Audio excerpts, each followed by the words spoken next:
With great power comes great responsibility. Some people find it inspirational, and some people are upset by it, and their ego prevents them from learning from it. Yeah. But it's the kind of people who are really genuinely upset by what I say are the kind of people who can't truly learn anything and become successful in life. Yeah. I obviously know what I'm talking about to some degree, right?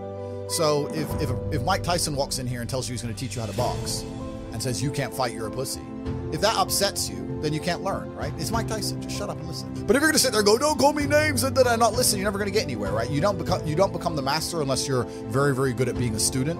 And I've always been very, very good at knowing when to shut up. So whenever I see a slave-minded person, it's not just a matter of going, oh, well, you're a dummy. I look at them with genuine disdain. I look at you and think you're actually a bad person. You're genuinely evil. You cannot think for yourself.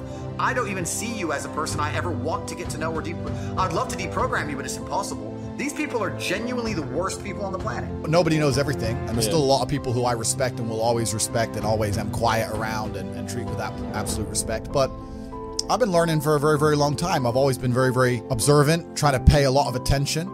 And life really doesn't have to be that complicated. When you see somebody that has something you want, you just got to try and work out how they got it. Yeah. And that's the missing part. Most people see people with things they want, and they don't do the second half. They don't try and work out how they got that thing. Oh, my man has a Ferrari. Okay. I wish I had a Ferrari. Okay. They don't sit there and go for an hour, how did he get a Ferrari? Well, that part is the part they don't want to do, right? They just go, oh, he has a Ferrari, wish I had a Ferrari, and they go back to TV. Yeah. And that's why they lose. When I talk about the Matrix, I'm talking about the systems which have been created by society, which are deliberately designed to enslave. In the movie, the Matrix were used for our body heat, but here in this Matrix, we're used for our efforts and our energies.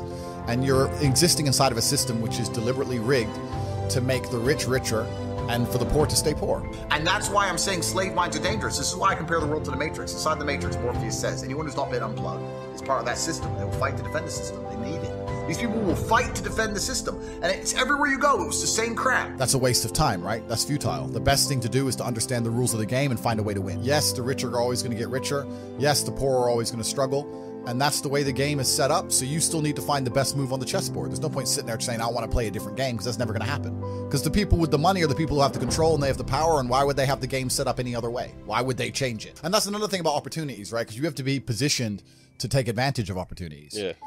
It's like in chess, they say good moves come from good positions. It's true. You can't find a good move from a terrible position, right? If you're sitting at home with no money, it's hard to invest in Bitcoin at $1. Doesn't matter what it goes to, right? You got to be in a good position to take advantage of things. So you've always got to be in a position where you have a good network, you have good information, you have some kind of liquid money, you have the ability to survive without that money. You can take a risk.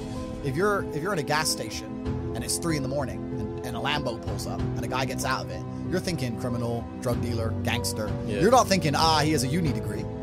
Because you're not going to think that. So when you see money, people don't even associate the money they see with university. But then they go, I want to make money, so I'm going to university. It doesn't make sense. It doesn't make sense at all. So I think everybody knows that the system and the path they lay out for you is not a path that's going to lead to where you want to be.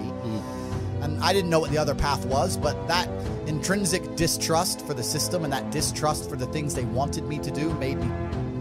And if you speak to the people who are richest, if you speak to the people you know, this is for everyone at home as well, if you speak to the people you know who have the most money and go up to them and say, hey, what made you rich? None of them say school. They teach you things that, the problem is as well, it's difficult because the way that humans work and the way that we've evolved as a species is that we don't really learn lessons unless they're learned the hard way. Yeah. I believe that unless a lesson is taught the hard way, you're not going to learn it. You can have so many near misses and people won't learn their lesson. Bro, you must know a guy who goes out there, nearly crashes his car, doesn't slow his ass down till he wrecks it. Yeah. Like, this is just how people are, right? So you need that pain for the lesson to sting enough to really genuinely go inside of your mind. And it's the same with everything. It's the same with driving a car or business. Truthfully, if you want to learn a lesson about business, you're going to have to suffer at some point, right? So we always say that most people are not successful with their first companies, X, Y, Z, blah, blah, blah. I get that.